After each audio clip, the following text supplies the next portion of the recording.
Hola, hola, bienvenidos a la segunda temporada de Radio Semilla, el podcast de la red de guardianes de semillas donde hablamos de regeneración ecológica y social. Les saluda Felipe Álvarez desde Cotacachi. Tenemos la intención de estas introducciones mantenerlas cortas. Hoy que es el primer episodio, sí tengo algunas cositas que contarles. Primero, gratitud. Qué chévere saber que nos escuchan, que la comunidad va creciendo y estamos súper embalados con la segunda temporada. Tenemos nueva página web, radiosemilla.com. Ahí pueden escuchar el podcast y encontrar las notas de los episodios. Les invitamos también a unirse al canal de Telegram. Ahí es donde podemos crear conversación con respecto a los episodios que publicamos. Entonces, si tienen algo que compartir con respecto a lo que se dice en los episodios, ahí es el lugar. Ahí tienen los enlaces al Telegram y a las redes en las notas del episodio. Estamos haciendo una colaboración con nuestros amigos de la revista Terra Incógnita, así que en este y los próximos 3 episodios nos escucharán mencionarlos. Ecuador Terra Incógnita es la primera revista geográfica y ambiental del Ecuador. Tiene increíbles fotografías, temas de naturaleza, ambiente, cultura, geografía, historia.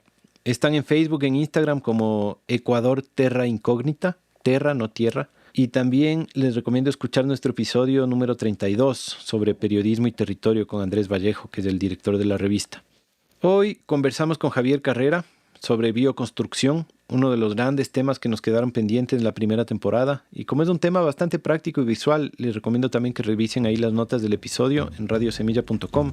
Ahí están los enlaces y recursos que referenciamos en la conversación. Y eso, les dejo con el episodio. Un gusto estar de vuelta.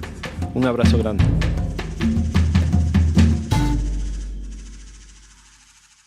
Estoy aquí con Javier Carrera, que más que un invitado es dueño de casa. Y estamos aquí para hablar de un tema que nos quedamos con las ganas de hacer en la primera temporada. Y entonces, entre los primeros capítulos de esta, sabíamos que tenía que venir este tema, que es la bioconstrucción. Bienvenido, Javi. ¿Cómo llegas hoy? Qué chévere, Feli, empezar ya por fin la temporada, ¿no? Sí. Estas vacaciones, a pesar de que fueron cortas, se sintieron infinitas. Y ya estamos otra vez en el ruedo. Pues yo estoy contento y también porque vamos a tratar uno de los temas que más me apasionan y que lo he tenido abandonado los últimos años y que ahora estoy con ganas de retomarlo en la práctica. Entonces, la bioconstrucción. Primero, para empezar, me gustaría que nos cuentes un poco por qué tú nos hablas de bioconstrucción. ¿Cuál es tu experiencia? ¿Cuáles son tus credenciales para contarnos sobre la bioconstrucción? Sí, no, porque está bien metiche, habla de las semillas, de la permacultura. Te voy a contar un poco la historia de cómo yo llegué a este tema de la bioconstrucción. Y yo cuando empecé a meterme en el tema de la permacultura, o incluso antes, allá por el año, 98 ya, andaba con esta idea. Yo en realidad quería hacer muchas cosas para mi propia vida, para mi futuro, y entre ellos soñaba con armarme la casa. Y creo que el recuerdo más viejo de eso que tengo es allá por el año 93, 94. Yo andaba con ganas de leerme El Señor de los Anillos, mucho antes de las películas, ¿no? Pero no tenía plata. Entonces encontré una edición de bolsillo del primer tomo y aunque la despaché rápido para poder comprarme ya una edición más bonita, me quedó el recuerdo de la portada de ese libro. Y la portada de ese libro era simplemente la imagen de una pared con un techo de paja. O sea, no se veía una casa entera, sino un fragmento de pared curva con un techito de paja. Y yo no sé, ver eso me inspiró de una manera tan bonita. Yo entre mí decía, yo quisiera algún día vivir en una casa así, construírmela yo mismo, ¿no? Y yo creo que esa es la imagen que me sostuvo durante bastante tiempo.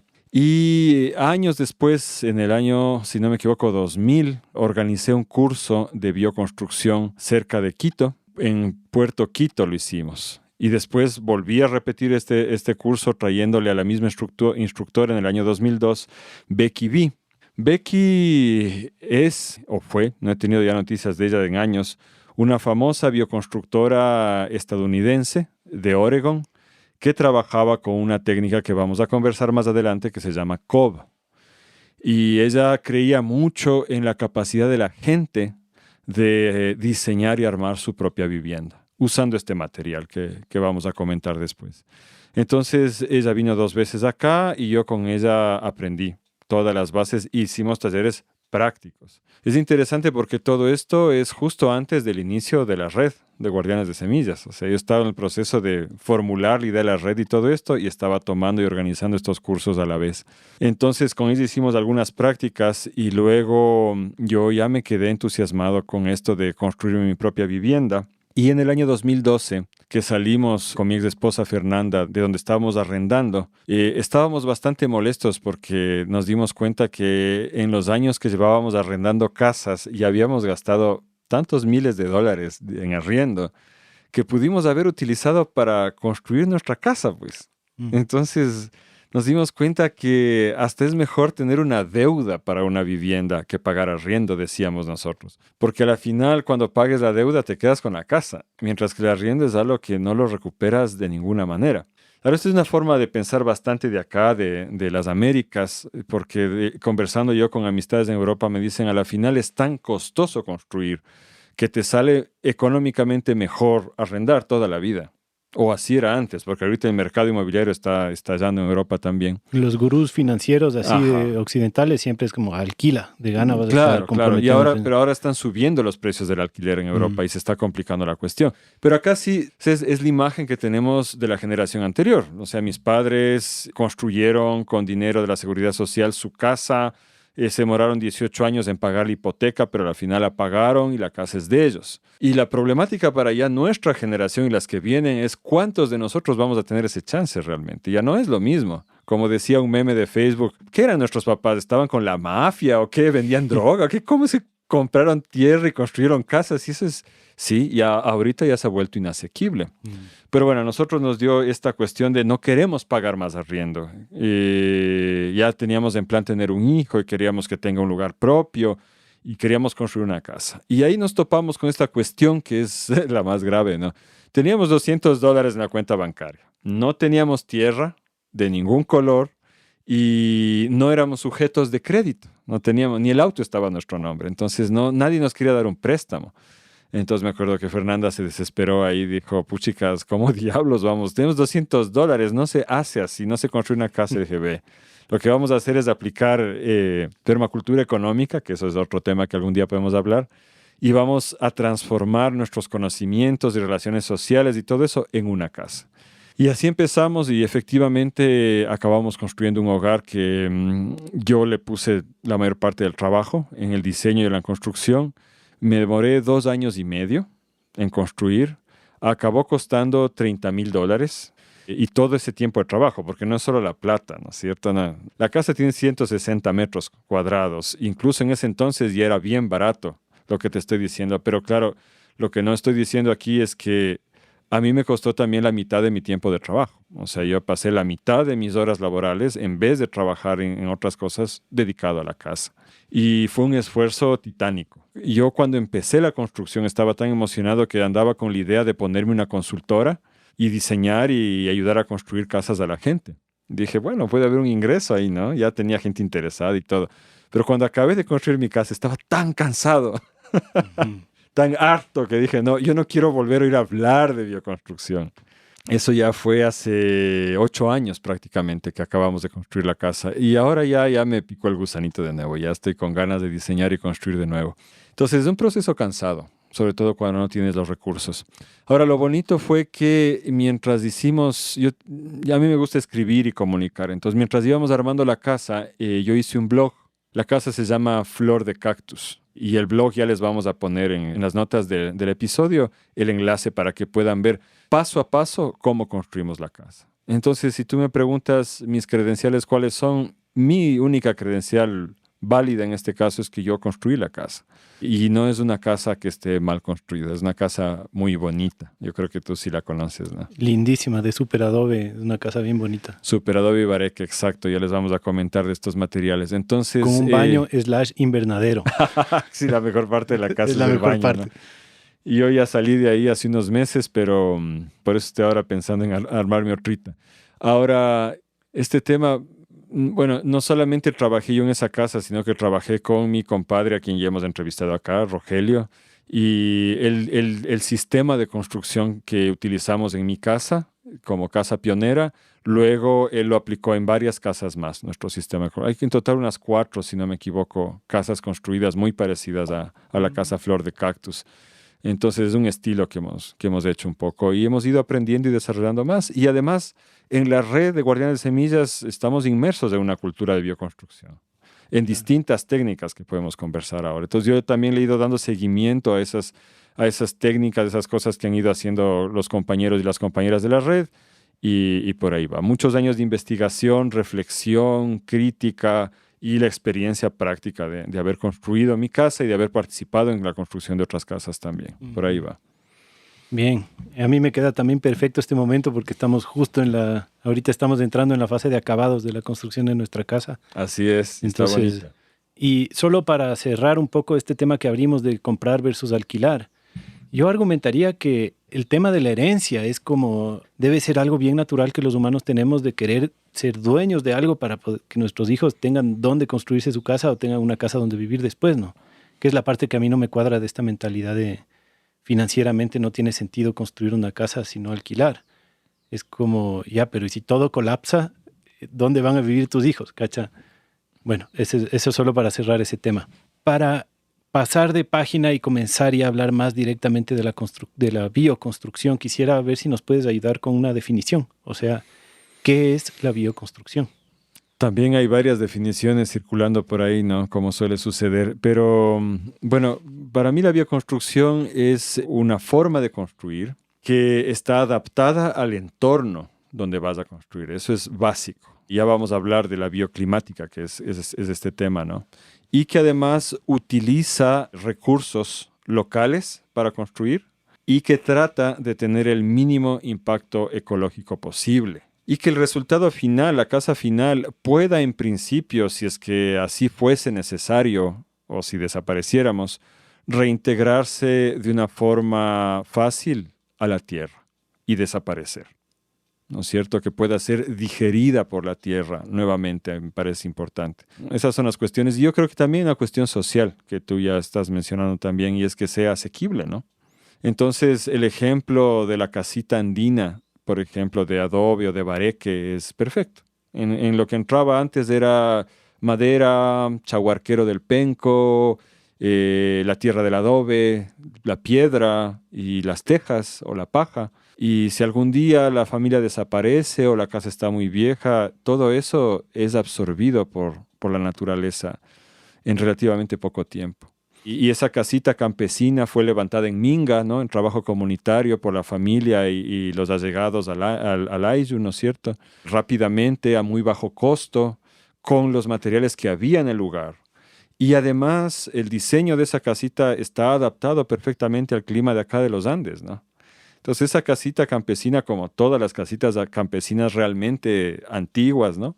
No los tugurios que a veces la falta de acceso a recursos hace que la gente construya ahora, sino el modelo antiguo de casa campesina en cualquier lugar del mundo es la base de lo que ahora llamamos bioconstrucción. Solo que ahora tenemos más posibilidades, más herramientas disponibles, más criterios de diseño con los que jugar, porque combinamos ideas de distintos lugares del mundo, ¿no es cierto? Pero la base es esa. Ahora, yo diría que ese es como el ideal de alguna forma, ¿no? Pero que realmente tenemos unos matices gigantes de cómo consideramos que es una casa bioconstruida, es decir, dónde están los límites de la bioconstrucción.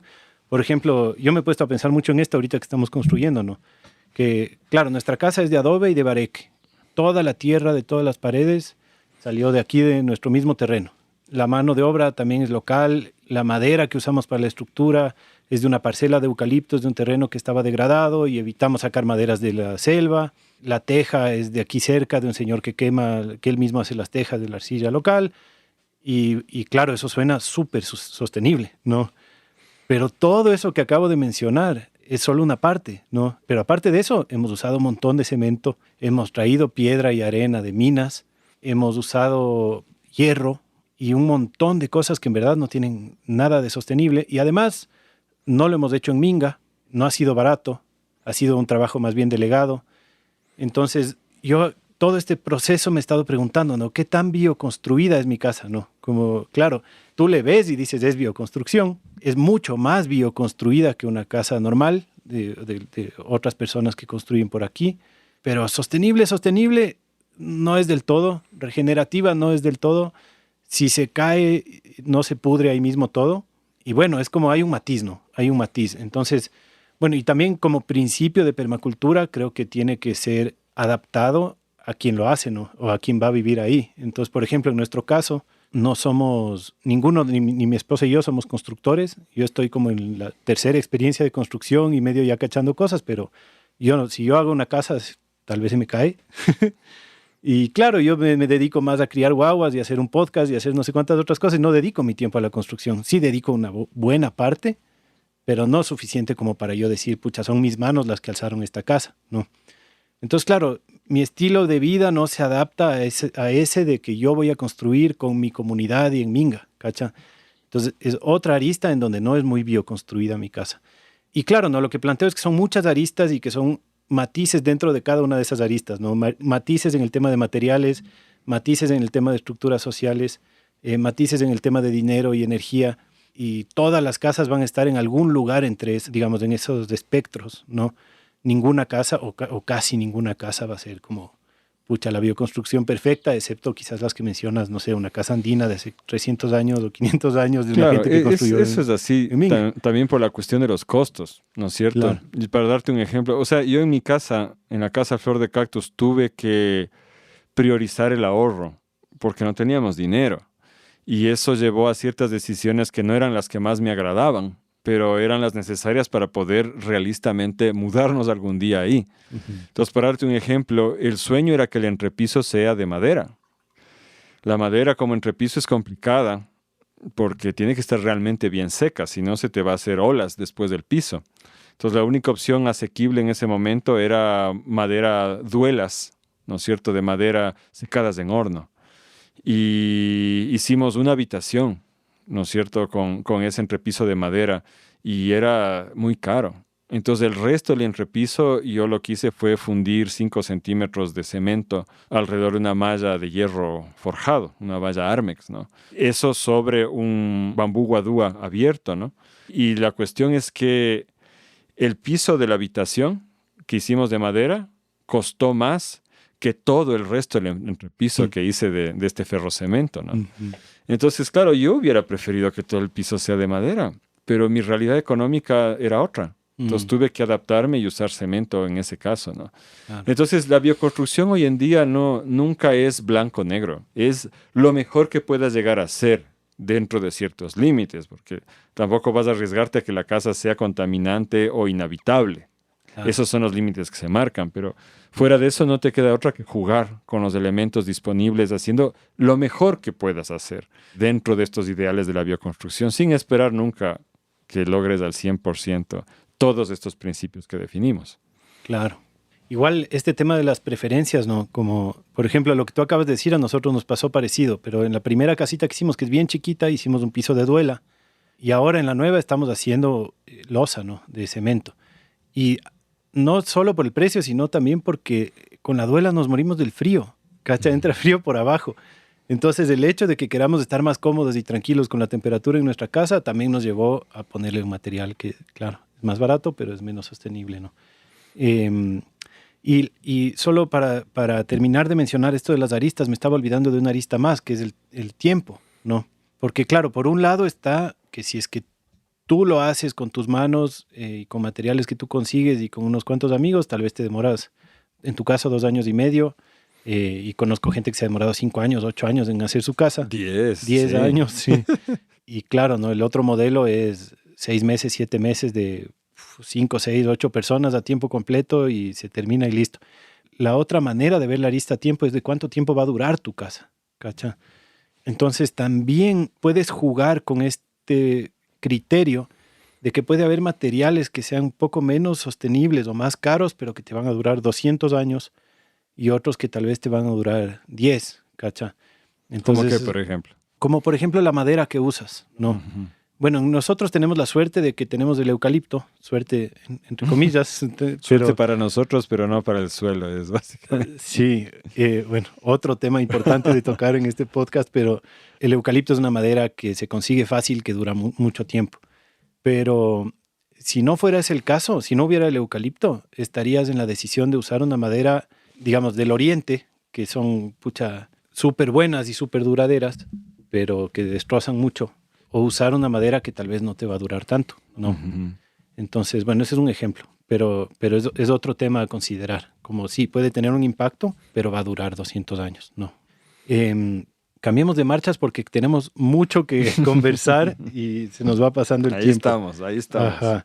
Hablemos un poquito de lo que es el diseño. Yo creo que tenemos que chantar la historia primero para poder llegar al tema del diseño, verás. A ver, sí, yo te decía esta cuestión de la arquitectura ancestral, las formas de construcción ancestrales, ¿no es cierto? Vernácula es el término técnico que les gusta utilizar. Y la cuestión es que, al igual que pasa con las técnicas de cultivo o la alimentación, la gente trabajó a lo largo de miles de años experimentando y cometiendo errores en el camino y todo, hasta producir un conjunto de técnicas que era el más adecuado para su región. Entonces tienes estos techos muy inclinados en las zonas donde nieva mucho, porque si no el techo colapsa con el peso de la nieve. Tienes estos domos en los lugares desérticos porque distribuyen mucho mejor el calor y hacen que sea la fresca la casa adentro. Esto afecta a todo, o sea, la forma en que tienen las ventanas, el material con el que se hacen las paredes, el lugar físicamente en la ladera o en la llanura donde pones la casa, todo está regido por conjuntos complejos de reglas que se transmitían oralmente. O sea, hasta el día de hoy, tú ves que en el sector rural aquí en Ecuador, quien no sabe construir, puchicas, es raro. La gente aprende a construir. O sea, para el campesino construir una vivienda es parte del conocimiento básico que toda persona debe tener. Entonces, lo que ocurrió es que eso se mantuvo así hasta iniciado el siglo XX en la mayor parte del mundo. Cuando ya surge y se expande el cemento, como lo conocemos, del tipo Portland y sus derivados, ¿no? Ya empieza a expandirse y ya a mediados del siglo XX tiene un estallido. Y surge este movimiento que se llama modernismo, que no surge solamente en arquitectura. En realidad el modernismo es un movimiento en general que surge como resultado de la industrialización y que es previo a la Segunda Guerra Mundial, pero que agarra especialmente fuerza después de la Segunda Guerra Mundial. El modernismo se expresa en todo, se expresa en la pintura, se expresa en la música, se expresa en todo. Y en general lo que significa el modernismo es una ruptura con las estructuras del pasado, con toda forma tradicional de hacer las cosas, ¿no? Entonces, la música modernista derivada de la clásica, por ejemplo, rompe con las armonías y las melodías y es cacofónica porque la idea es romper, ¿no es cierto?, con todo eso. Entonces, en la arquitectura, el cemento facilita la transición porque los arquitectos empiezan a decir, bueno, es que ya no necesitamos seguir esas reglas porque el cemento es tan sólido, se sostiene bajo la humedad, lo que sea, que nos libera totalmente de las tradiciones arquitectónicas y nos permite hacer literalmente lo que queramos. Entonces ahí desaparece, por ejemplo, el techo de 2 aguas o de 1 agua, ¿no es cierto? Que antes era necesario porque tú no podías tener un techo plano de teja. Se te metía el agua o te colapsaba el techo. Pero con cemento ya puedes hacer un techo plano. Y el techo plano, la estructura, el edificio, la edificación cuadrada con el techo plano, es el símbolo de la arquitectura moderna, ¿no? Y esto no fue un abandono tranquilo de, bueno, antes hacían así, ahora hacemos... No, fue realmente un ataque a la arquitectura vernácula tradicional, un ataque muy vicioso, muy agresivo, un desprecio hacia las técnicas que habían surgido en el pasado. El arquitecto moderno consideraba que él con el cemento podía hacer este bloquecito cuadrado donde le diera la gana e iba a funcionar de igual manera. Tanto es así que recuerdo, hay algunos casos bien interesantes, ¿no? Uno de ellos es este arquitecto que por primera vez, no me acuerdo si es en los 70s, 60s, hace ya un techo de 2 aguas otra vez, pero con cemento, pero dividiéndolo en 2 partes, como si hubiera un canal en el medio. Y eso es una declaración artística. Le está diciendo, yo construyo así porque es mi gusto como artista construir así, pero demuestro que no es porque necesito. O sea, el techo de las aguas ya no sirve, no se necesita, pero estéticamente quiero ponerlo así. O este otro caso que, bueno, 2 casitos más rápidos, ¿no es cierto? Hay la famosa, de uno de los más grandes arquitectos modernos, que es Frank Lloyd Wright. Él construyó la famosa casa en la cascada, que es una casa moderna, bastante cuadradita, atravesada por una cascada, y que se considera uno de los íconos de la arquitectura moderna, ¿no? Un desafío a la naturaleza y a la vez una integración en ella. Bueno, la casa esa cuesta como $2 millones al año mantenerla en pie, porque en realidad está tan mal diseñada desde un punto de vista de ingeniería que si no la tuvieran sosteniendo con cables de acero tensados, ya se hubiera caído. Claro, o sea, comenzando con que si hay una cascada, mejor te haces más al ladito, ¿no? Es que en sí es bonita, la idea es genial, pero no es una cuestión práctica. Ajá. Y el otro ejemplo que quería citar, que me parece quizá el más tenaz de todos, es un famoso arquitecto cuyo nombre ahorita no me viene a la cabeza, que hizo una casa que parece un par de silos gigantes de acero, ¿no? Y esta casa fue comprada por una pareja de multimillonarios, porque este arquitecto es considerado uno de los más grandes artistas, ¿no? Entonces, de entrada, tú ves esa casa, llegas a esa casa y no ves una puerta. La puerta está a un lado del cilindro, casi oculta, porque él quería romper con la idea de que deba haber un portal donde la gente llegue. Entras a la casa y la escalera que sube al segundo piso no tiene baranda, porque él quería que la gente se sienta insegura subiendo, ¿sí? Que tenga miedo de caerse. Y en la habitación matrimonial él puso una pared baja dividiendo en dos la habitación, porque él consideraba que debemos abandonar las estructuras sociales del pasado también. ¿Y por qué tenemos que dormir juntos solo porque estamos casados? Entonces él hizo imposible que se pueda colocar una cama matrimonial en la habitación matrimonial. Y finalmente puso una tremenda columna en el medio de la mesa del comedor. Porque la gente tiene esta costumbre arcaica, bárbara y ridícula de estar hablando mientras comen. Entonces, ¿por qué tiene que ser así? La sociedad va hacia el individualismo, entonces rompió eso. Lo chistoso es que cuando ya la pareja esta pasó a habitar la casa, quitaron la columna de la mesa y quitaron el murito que dividía la habitación matrimonial. Y el arquitecto les puso juicio. No. Porque destruyeron su obra. Claro. Destruyeron su obra artística de la cual él era el autor intelectual. Y a la final, después de un juicio tremendo, tuvieron que volver a poner la columna en el medio de la mesa, pero les permitió que tengan la cama matrimonial en la habitación. Entonces, es un ejemplo extremo, pero es lo que sucede mucho hoy en día. O sea, yo te puedo decir que no puedo dejar de fijarme en las casas que veo cuando recorro las carreteras del Ecuador. Y veo con mucha pena cómo los campesinos ya han abandonado sus tradiciones vernáculas de construcción que hacían que las casas sean confortables en nuestros distintos climas, a favor de los mismos cubitos de bloque que todo el mundo construye en cualquier región pobre del mundo, y que son húmedos, oscuros, tristes, y no son cómodos, no es una forma cómoda de vivir. Ni sano, ¿no? Ni sanos. Y al otro extremo veo tremendas obras muy cacareadas, construidas por grandes arquitectos ecuatorianos, que tienen errores tan básicos en cuanto a diseño bioclimático. Básicamente porque no se considera el lugar donde están construyendo ni las opciones reales que tienes. Y yo te digo, yo no soy arquitecto, yo no puedo hablar por los arquitectos ni ponerme a criticar a todos los arquitectos, porque no es así. También hay arquitectos extraordinariamente buenos. Pero sí hay una tendencia en general de diseñar en el escritorio sin tomar en cuenta el entorno. Y de no considerar todas las opciones que el entorno te da para construir algo que, estando adaptado, sea auténticamente cómodo, que sea bonito vivir. Y a la final construir tu casa es armar tu madriguera, pues. Tendría que, y este es el otro principio de la bioconstrucción que no mencionamos, tendría que estar adaptado a ti. Tendría que ser como tu segunda piel, como tu caracol, como tu concha de tortuga. Es tu madriguera. Deberías sentirte ahí completamente confortable. Y eso es algo que cada vez nos alejamos más de que ocurra. Entonces, esta es un poco esta aventura. Ahora, lo que está sucediendo ahora es que hay un creciente movimiento de bioconstructores en el mundo, que es gente que está tratando de construir de mejor manera, en buena relación con el entorno, etc. E inevitablemente estamos redescubriendo la arquitectura vernácula. No para volver a construir exactamente la misma cabañita del pasado o la misma casa de hacienda, sino para entender cuáles son los principios subyacentes que hacían que esos espacios funcionen y poder mejorar la aplicación de esos principios y con más libertad poder construir ahora nuestras madrigueras. Mencionas la bioclimática. ¿Qué es la bioclimática? ¿Qué es un diseño bioclimático? Básicamente significa que tú entiendas cómo funcionan todos los distintos elementos que influyen en el lugar en el que estás asentando la construcción. Aunque bioclimática también se usa para diseño de los espacios agrícolas y, bueno, cualquier otra cosa.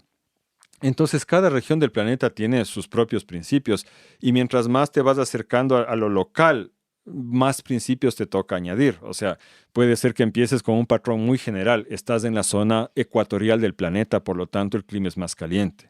Eso ya te da ciertas pautas de cómo hay que construir.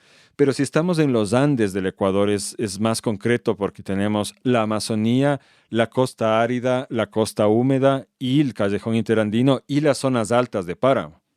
Básicamente tenemos esos 4 más o menos entornos, ¿no es cierto? Situaciones. Y cada una de esas requiere que te adaptes a eso. Y si vas aún más a lo local, pues este valle en particular tiene un cierto patrón de viento porque allá está el Imbabura y acá está la Mama Cotacachi, estas 2 tremendas montañas, y entre las dos hay un valle donde circula el viento en tal dirección, en distintas épocas del año, y todo eso debe ser tomado en cuenta. La manera más fácil de expresarlo es el sol, porque el sol es lo más importante, el momento en que hablamos de bioclimática. Entonces, yo, por ejemplo, en el año 2000 estuve trabajando en Eserfalón, una muy pequeña localidad en las montañas del Jura, en Suiza. Y la casa donde me estaba quedando era una casa de 400 años de edad. Era un ejemplo perfecto de bioclimática para esa zona del mundo. Estaba construido en una ladera a mitad de la pendiente. No arriba en la cima porque ahí el viento te destroza, ¿no es cierto? Ni abajo en el valle, porque abajo en el valle se concentra la humedad durante la noche, sino en el medio de la ladera. Pero no era cualquier ladera, era una ladera que miraba hacia el sur, ¿no es cierto? Porque estamos en el hemisferio norte. Entonces, ¿qué significa eso? Que durante el invierno el sol no llega al cenit nunca. Llega como hasta la mitad del horizonte, ¿no es cierto? De la distancia entre el horizonte y el cenit. Es lo más que llega. Entonces transcurre, ¿no? de este a oeste por esa línea. Entonces, gracias a que la casa está mirando hacia el sur, recibe ese sol durante por lo menos 6 horas al día y toda la fachada de la casa era de piedra. Entonces, en la noche tú tocabas la fachada de la casa y estaba tibiecita. Se calentó con las 6 horas de sol que tuvo, ¿no es cierto? Y entonces la casa era apenas de una habitación de profundidad y tendría el equivalente quizá unas 12 habitaciones de largo, todo mirando hacia el sur. Pero la estructura total del edificio en realidad era el doble de eso de ancho, o sea, sí había como el espacio de otra habitación atrás, pero todo lo de atrás estaba semi-enterrado en la ladera y tenía en el piso de abajo el establo de las vacas. Entonces las vacas con su calor corporal calentaban la casa.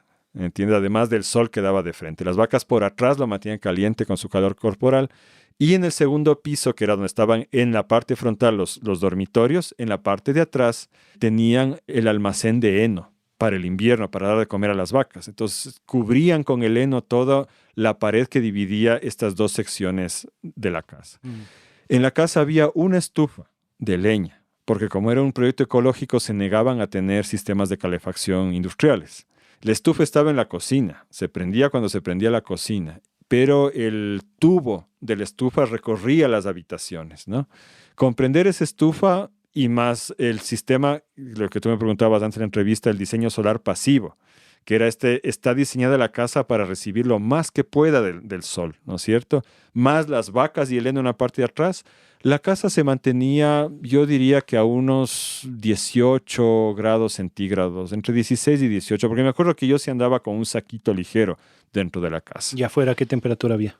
Menos 20. Bestia. Claro, llegó a menos 20 varios días, pero por lo general hacía menos 10 a menos 14 todo el tiempo. Y adentro estábamos a 16, 18 grados centígrados.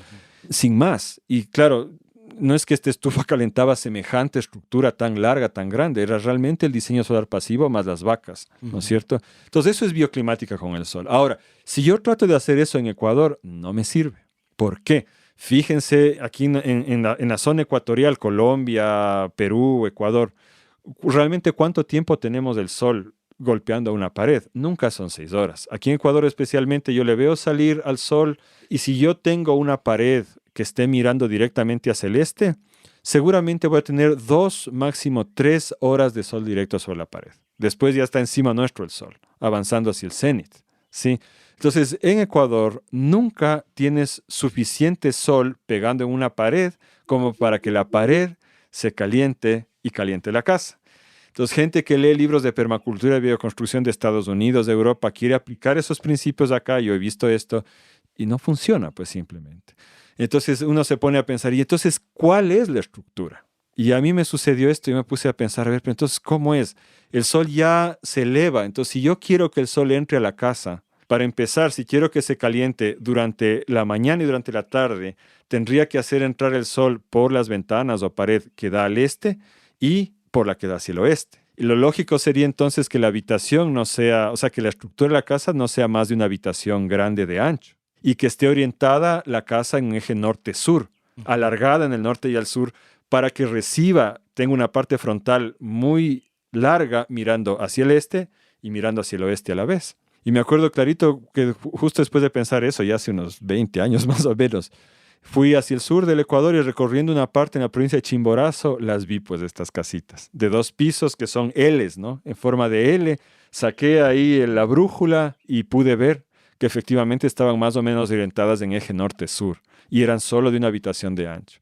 Y si es que quieres construir aún más grande, yo dije, claro, que necesitas es utilizar el sol que pega adentro, pues cuando está arriba. Y ahí está la lógica de esa estructura de la casa de hacienda y de las casas campesinas de la sierra en general, que tú ves que son Ls o van cerrando un patio interno, que es el que calienta la estructura del resto. La arquitectura en la sierra ecuatoriana ahora ignora completamente eso. Los únicos que lo han mantenido hasta cierto punto han sido los arquitectos cuencanos. Cuenca realmente tiene la mejor arquitectura del Ecuador y han sabido modernizar manteniendo principios ancestrales, y ahí no es tampoco común ver construcciones modernas que tengan estos patios internos, aunque sean chiquitos, que calientan la casa. Ahora, si hablamos de irnos a la parte tropical, la Amazonía o el norte de la costa del Ecuador, es todo lo contrario, más bien quieres el máximo de sombra posible. Y las casas se elevan sobre pilares para estar lejos de la humedad del suelo. Y para aprovechar la brisa que corre, y las casas están diseñadas para que la brisa corra con facilidad por adentro. Y la cocina se pone a un ladito, porque no quieres el calor en el centro, pues, ¿no es cierto? Le pones un ladito nomás la cocina, casi es una estructura aparte para que su calor se disipe. Entonces eso es bioclimática. ¿Cómo es el techo? ¿Qué tanto cubre el techo de la casa? ¿De qué material son las paredes? ¿Cómo está orientada la casa? ¿En qué eje? Norte-sur, este-oeste. Todo eso es una respuesta a cómo el entorno es. Y realmente tú puedes reducir o eliminar los gastos de calefacción, enfriamiento, por ejemplo, y tener realmente una estancia más confortable en el hogar si es que haces un diseño bioclimático correcto. Y además te sale más bonito. Claro. Y hablando de bonito y hablando de diseño, quisiera que topemos el tema de la geometría sagrada. Estábamos hablando antes un poco que parte de la bioclimática o parte del diseño natural es copiar y usar patrones del lugar en donde estás. Es decir, esta es una, ¿no? La del sol. Pero por otro lado también hay un montón de otras guías, ¿no? Que la naturaleza nos da. Entonces la permacultura nos enseña mucho a ver patrones, por ejemplo, cómo son las flores las flores nativas, cuántos pétalos tienen, cómo son las hojas, ¿no? Cómo canalizan el agua, etcétera. Entonces, por un lado está eso y por otro lado está más la geometría sagrada de libros, ¿no? De qué significa cada figura y qué sé yo. Más matemáticas, sí. Puede ser, más numerológica, de la cual yo conozco mucho menos, ¿no? No sé si quisieras comentar un poco cómo entiendes tú la aplicación de la geometría o de la geometría sagrada en la bioconstrucción. Sabes que a mí me gusta más usar la palabra pauta que patrones. Estas pautas existen, no son necesariamente figuras geométricas que se consideran sagradas en distintas tradiciones, pero que son bastante rígidas. No sé, la cruz, por ejemplo. Las catedrales, ¿no es cierto?, las grandes basílicas europeas son un ejemplo brutal de geometría sagrada, ¿no es cierto? Reproducen a escala la cruz del cristianismo. Y así puedes pensar en espirales, en distintas figuras, pero tratar de transferir eso al lugar donde vas a construir y de habitar una cosa así adentro de ella no siempre te va a salir bien. Yo no creo que uno debería poner como en primer lugar, como criterio de diseño, que te responda a una figura considerada sagrada dentro de una tradición. Porque puede ser que acabes haciendo cosas que son contrarias a las pautas que realmente necesitas seguir para que la casa te funcione, sea funcional y sea bella y adaptada a ti. Sin embargo, hay otro rango de pautas, que eso sí me parece súper importante. Y quien trabajó más de esto es un arquitecto, está vivo todavía, Christopher Alexander. Él, junto con sus estudiantes, hizo una recopilación de tradiciones arquitectónicas del mundo entero, tratando de encontrar pautas que fueran comunes a todos los casos, o por lo menos a una gran mayoría de casos. Y escribió un libro que es la Biblia para mí es la permacultura de la arquitectura, esta obra de Christopher Alexander. ¿Cómo se llama? A Pattern Language, un lenguaje de pautas. Y la teoría está en otro libro que se llama A Timeless Way of Building, una forma de construir fuera del tiempo. Atemporal. Atemporal, ajá. Entonces, este librito de lenguaje de pautas, es una Biblia así tremenda, que está dividida en fichas, y cada ficha es una pauta, que va desde lo más general de planificación paisajística y urbanística hasta lo más particular de ya dentro de habitaciones. Una pauta, ponte, que a mí siempre me ha parecido interesante es la transición en la entrada, que es una pauta que ahora se ignora a veces, pero que Christopher Alexander tiene razón al decir que en cualquier edificación que se sienta cómoda entrar y que se vea bonita, esta pauta es respetada. ¿Qué significa? Que no es que estás en la calle y hay una pared con una puerta y abres y adentro estás en la sala o en el dormitorio, ¿no? Eso es totalmente chocante. Y puede ser que esta cuestión esté anclada en nuestra ancestralidad prehistórica, de la entrada de la cueva, de la entrada del campamento, en la tundra, yo qué sé. Pero la cosa es que cuando tú haces una transición, y lo típico es el zaguán campesino, ¿no? Entonces tú estás llegando y ves el portal. Y el portal es un espacio en sí mismo. Puede que no sea muy grande, puede que sea apenas 1,5 metros de una transición en el muro que te lleva hacia la puerta, o puede ser que sea más amplio con asientos o con una hamaca y que puede estar ahí, ¿no es cierto? Ese lugar te invita a entrar. Y suele suceder también que se extienda por el otro lado, o sea, abres y no estás en la cocina, sino que abres el portal de la casa y hay un espacio de transición donde colgar tu abrigo y poner tus zapatos y donde puedes tú sentir, ajá, estoy entrando, estoy penetrando a este hogar, ¿no es cierto? Y eso hace sentir mejor a la gente que está llegando y a los dueños de casa también. Entonces, una pauta que se repite del Japón al África, a América, a donde tú vayas, existen estas transiciones. Entonces, de ese estilo hay un montón de pautas. Ahora, este no es un trabajo fijo, ¿no? Que ya quedó escrito en oro, en diamante, no. En realidad, yo me acuerdo que cuando estaba diseñando la Casa Flor de Cactus, revisé todas las pautas y anoté en un papelito las pautas que quería imitar, y ese fue mi trabajo en ese entonces, ¿no? Y algunas de hecho las apliqué, no todas pude hacerlo, pero ahora que estoy de nuevo pensando en el estilo arquitectónico que yo quiero desarrollar, ¿no es cierto? Ya no voy a dejar de pendejadas y voy a crear mi estilo, y así voy a construir mi casita, y quien quiera que le ayudo también.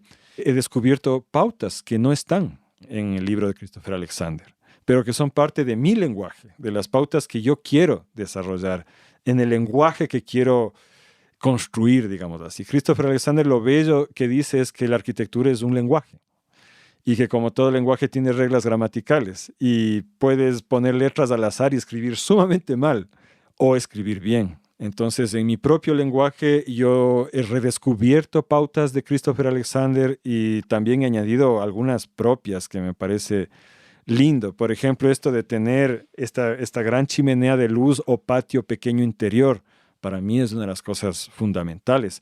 O lo que ya estuvo en Casa Flor de Cactus, que quiero hacer una versión más pequeña ahora, que es combinar el invernadero y el baño, que es algo que salió de un libro de permacultura en realidad, pero que es una pauta que no está en los libros de Alexander y que a mí sí me parece bien interesante para nuestro clima. Qué sé yo, si estuviera en la costa jamás lo haría porque te cocinarías, pero fue agradable acá en la zona andina combinar de alguna forma el invernadero y el baño, y esa es una nueva pauta. Entonces, esas pautas me parecen más importantes a regirse por la rigidez de una figura geométrica. Ahora, si dentro de todo esto tú tienes el interés de integrar ciertas figuras geométricas, está perfecto, puedes buscar la manera de hacerlo. A mí personalmente me gusta una forma mucho más fluida, más ameboide, por decirlo de alguna manera, en el diseño del espacio de la casa, así con curvas, con rupturas. No me gusta tanto lo cuadrado establecido, pero eso ya son estilos. Y siempre hay el lío de meter los muebles cuando todo es redondo. Pero por eso no me gusta redondo. A mí, ¿cómo pones la refri? ¿Cómo pones una mesa cuadrada? Pero ya ves, en Casa Flor de Cactus son a la final 3 círculos y nos dimos modos. Y es bellísimo también. O sea, se puede hacer cuadrado, redondo, puede hacerlo bello, si es que lo haces bien. Me quisieras contar lo que me contabas antes de... Hay estos ejemplos, ¿no? De personas que ven en un libro y dicen, qué bestia, esta forma es sagrada, voy a hacer de esta forma, ¿no? Tú me contabas de alguien que hizo un huerto en espiral. ¿Cómo era? Sí, un amigo, pero no le vamos a sentir mal. Pues. No voy a decir el nombre. Ya. No hay que nombrarlo, pero es un poco más para... El espiral, ¿no? El espiral es una de las cosas más sagradas y para él era importante el espiral. Así que cogió un terreno, no me acuerdo cuánto eran, serían unos 200 metros... Debe haber sido entre 100 y 200 metros. Y se mandó un espiral. O sea, camas altas de unos 40, 50 centímetros de alto, constituyendo un espiral. Y luego se dio cuenta que se tardaba, yo no me acuerdo si eran 3, 5 minutos en llegar a la cama del centro, porque tenía que recorrer todo el espiral cada vez. Entonces, a la final lo que hizo fue romper el espiral con un camino que iba directo hasta el centro. Ajá. Entonces, sí. Otro sería, ponte, si a alguien se le ocurre hacer una casa en forma de estrella de 5 puntas, del pentáculo, ¿no? Jamás funcionaría, porque una regla básica en bioconstrucción es que ningún ángulo habitable debe ser de menos de 90 grados. Sí, puede ser más abierto, o sea, tienes desde la pared recta, puedes irla cerrando hasta 90 grados. Si cierras más de 90 grados, ya ahí se vuelve un rincón oscuro, una esquina donde no puede realmente suceder nada. Entonces, ponte, el pentáculo es una forma que no nos sirve para nada, pero puedes hacer una cosa redonda y hacerte un pentáculo en el piso de cerámica bellísimo si tal es tu intención. Pero aplicar estructuras rígidas es complicado. Entonces, Javi, vamos a construir la casa paso a paso. Vamos. Bueno, no sé bien qué nomás va a salir, pero me imagino que como es tan diferente construir una casa en un clima templado a construir una casa en un clima húmedo, cálido, tropical, tomaremos más como modelo lo templado porque estamos en un clima templado y tal vez porque la mayoría de nuestros oyentes también, a pesar de que muchos no, porque muchas cosas no se van a aplicar al clima cálido. Claro. También que creo que es más completo cuando hablamos de un clima templado porque estamos hablando más también de proteger de la temperatura y de... El frío es lo que nos marca en el clima templado realmente, ¿no? Que esa problemática no tienen en las partes calientes. Comencemos con la cimentación. Ajá, por lo más básico. Bueno, lo más básico en realidad es primero trabajar el terreno, ¿no? Tienes que roturar, tienes que definir los límites de la propiedad y decidir dónde vas a construir. Y eso también ya es una ciencia, verás. Tienes que... Antes había tradiciones, por ejemplo, de decir soltar las vacas en el terreno y ver dónde se acuestan a dormir. Y en ese lugar construir la casa. Hay una cuestión de biomagnetismo que los alemanes han estudiado bastante, que poco a poco se está definiendo que existe, a pesar de que las tradiciones saben que existe desde siempre. O sea, radiestesia es... La radiestesia, sí. Pero está muy poco estudiado todavía. Sin embargo, sí es un tema que en bioclimática consideramos, por ejemplo, solo viendo el terreno, tú ya vas a ver, cuando ya tienes experiencia, sabes dónde se está acumulando el agua, por ejemplo. Y en lo posible hay que evitar construir ahí. O sea, hay que buscar el lugar ideal dentro del terreno donde conviene realmente hacer la casa. Ese es el primer paso. Una vez que defines eso, te toca aplanar el terreno para la construcción. Y ahí la gente tiende a hacer grandes terrenos planos, ¿no? Y yo particularmente prefiero que haya niveles. Me parece que de esa manera la casa está mejor asentada en la ladera y no generamos taludes muy grandes, porque más peligroso me parece a mí generar taludes enormes. Entonces prefiero escalonar y construir la casa en niveles antes que hacer un talud enorme. Ahora, para decidir en dónde hay varios criterios, ¿no? Una sería esto del biomagnetismo y de todo eso, pero la otra es que en verdad es difícil antes de que haya una casa imaginarse cómo va a ser ese lugar cuando haya una casa. Por más que tú puedes tomar las medidas y parar palos y todo, no te llegas a dar cuenta en verdad hasta que está. Entonces, como pensarlo bien, imaginarse bien, proyectarlo bien, es todo un tema. Claro, en el diseño en permacultura tenemos esto que se llaman los sectores, que significa desde dónde están influyendo distintos factores. Ya hablamos del sol, por ejemplo. Entonces, en nuestro caso sabemos que hay una influencia que viene del este, donde nace el sol, y una influencia que viene del oeste, donde se pone, y lo que atraviesa por arriba. Entonces sería el sector del sol, por ejemplo. Yo le llamo el corredor de luz, básicamente por donde va a transcurrir el sol. Pero de la misma manera puede haber el sector del viento, que tú te des cuenta en el terreno de dónde viene el viento. En este caso, por ejemplo, del este viene el viento fuertísimo. Constantemente, ¿no? Entonces puedes crear protecciones hacia eso. Otro sector importante es la vista, de hecho. Entonces, es una cosa que influye. ¿Cuál es la mejor vista y dónde, en cambio, no quieres ver? De repente tienes vecinos a los que no quieres verles, por ejemplo. Entonces, vas a orientar la casa de manera en que no tengas muchas ventanas que den hacia esa vista que no te interesa. ¿Dónde va a estar la huerta en relación a la casa? Es otro sector importante. Este conjunto de cosas, dónde va el garaje, dónde van los senderos, todo eso influye, te ayuda a decidir dónde poner la casa y cómo diseñar en sí la estructura de la casa. Son cosas que influyen. Si no haces caso a esta información que tienes del terreno, ahí es cuando no estás haciendo un diseño bioclimático y siempre te va a generar problemas a futuro. Entonces, una de las cosas básicas, por ejemplo, es que la casa siempre tiene que estar elevada en relación al resto del terreno. No necesita ser metros, puede ser 15 centímetros, pero tiene que estar por lo menos 15 centímetros más alto que todos los puntos a su alrededor. Básicamente es como que haces una isla. Cuando no se respeta eso, por ejemplo, teníamos una amiga preguntando recientemente, hice un desbanque, construí la casa ahí y ahora está súper húmeda la casa. Claro, porque cuando tú haces un desbanque, lo que provocas es que el acuífero que viene bajando dentro del terreno se quiebre ahí y salga por el desbanque o se sumerja aún más y emerja por la casa.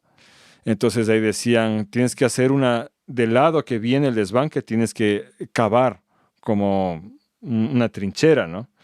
¿Y qué tan hondo? Decía ella. Y le decían, ahí un poquito nomás. No, en realidad no, pues tienes que cavar lo suficientemente hondo como para que el acuífero se sumerja por debajo. Entonces eso puede ser 4 metros. No sé, depende. En todo caso, eso había que pensarlo antes. El momento en que estabas diseñando la casa, realmente, ¿dónde convenía hacer? Porque en el caso de ella, por ejemplo, si es que ella de inicio hubiera elevado unos 15 centímetros antes de mandar ya a la casa, no tendría ese problema.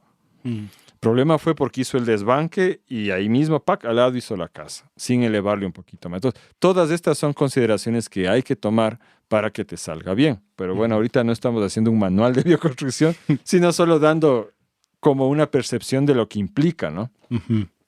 Y ahora ya metiéndonos un poco más en lo que es materiales y técnicas, vamos a hablar de la cimentación, que es por donde se comienza la casa. Vamos a hablar de la cimentación. ¿Se puede hacer una cimentación de una casa, digamos, una casa, sin cemento, sin hierro? Claro, antes de hecho me olvidé de decirte que en realidad en bioconstrucción la balanza está entre dinero en un lado y tiempo y trabajo en el otro.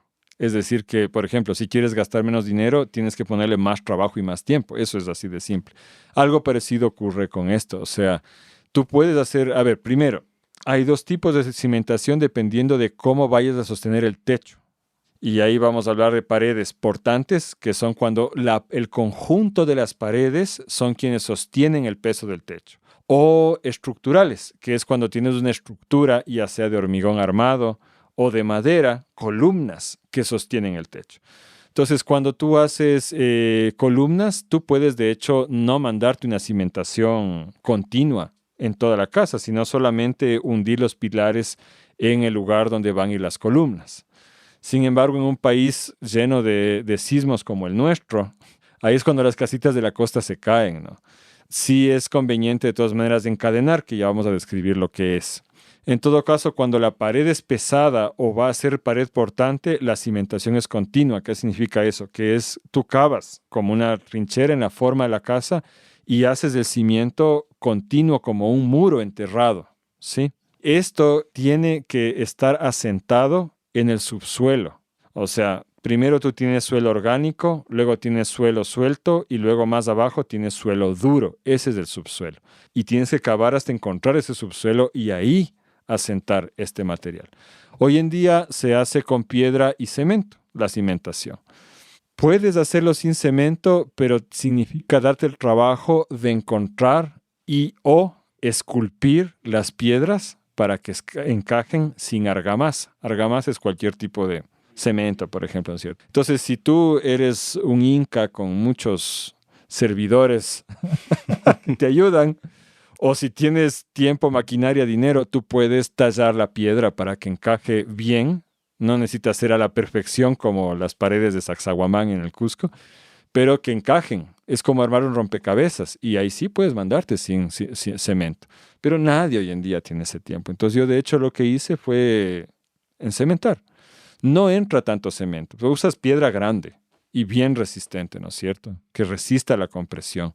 Y con eso te mandas todo. Ahora, cuando ya le rellenaste a todo el circuito de la casita, tienes que luego hacer algo que le una, o sea, una capa final, que generalmente se hace con varilla de hierro, pero ya se ha descubierto que en realidad el bambú, y en especial la guadúa, que usamos acá en Ecuador y en Colombia, tiene mejor resistencia a la tensión que el hierro y sirve mejor para eso. Entonces lo que yo hice fue de hecho utilizar la tilla de guadúa. Imagínense como una línea de tren sobre el muro, sobre la última capa de piedras con la tilla de bambú. Y luego encementé, y eso se llama la cadena. ¿A qué ayuda eso? A que el rato que hay un movimiento sísmico no se separe, no se parta la cimentación, sino que funcione como una unidad. Y en lugares sísmicos como acá, en los Andes, es requisito encadenar el cimiento. Uh-huh. Y yo, de hecho, gasté más de lo que me esperaba porque me obsesioné desde que me traumé en el año 87 con un terremoto que tuvimos acá bien fuerte. Para mí siempre ha sido un tema tener una casa antisísmica. Entonces yo le hice hiper antisísmica a esa casa. Uh-huh. Enterré hasta 2 metros en algunas partes de la casa el cimiento, encadené y además son como 3 círculos, ¿no es cierto? Y a decir de un ingeniero nos dijo, antes se cae la montaña que esta casa. De ley, pues además tus paredes de superadobe que tienen 50 centímetros de ancho son circulares y pucha, no entonces ahora lo que te decía, si es que yo no voy a hacer pared portante o pesada, puedo no gastarme en un cimiento tan profundo. Pero sí es de todas maneras bueno que de alguna forma encadenemos, o sea que entre cada pilar, entre el cimiento, o sea, los donde tú vas a poner, exacto, el plinto, donde tú vas a poner la columna, eso tiene que ir cimentado hasta el subsuelo también. Pero si es que tienes 2 de estos con 3 metros de distancia, por ejemplo, en caso de sismo, cada uno se va a mover por su lado y puedes llegar a caerse. Entonces, de alguna manera, encadenar entre los 2 sí es aconsejable de todas formas por nuestra situación sísmica. Bien. Entonces, ese es uno de los temas, ¿no? La base es lo más jodido de hacer bioconstruido. El hierro tiene reemplazo. Sí. El cemento es muy difícil. Yo, en el momento que hicimos la cimentación dije, chuta, a esto le estoy llamando bioconstrucción. A ver, el cemento es malo por la cantidad que usamos, porque eso es lo que sostiene la tremenda industria extractiva de cemento que afecta ecológicamente, ¿no es cierto? Pero si lo usamos solamente donde es realmente necesario, el uso sería mínimo comparado a lo que es ahora y es realmente un material útil. Claro, es increíble el cemento. Hay lugares del planeta donde ya la piedra viene de forma cuadrangular naturalmente y es fácil construir, pero este no es uno de esos lugares. Entonces, si tú quieres hacer un cimiento continuo, no puedes ponerte a esculpir la andesita, la roja que tenemos aquí. Te vas a tardar años solo en eso. Entonces, a mí me parece que es un buen uso del cemento eso. Y es poco lo que entra realmente. Bueno, a mí me entró poco. A mí no tanto. Ya, estamos con la cimentación. Después de la cimentación ponemos lo que llamamos el contrapiso, ¿no es cierto? Es decir... Sí, eso se llama así. Yo no le tenía nombre para que veas lo morocho que ando.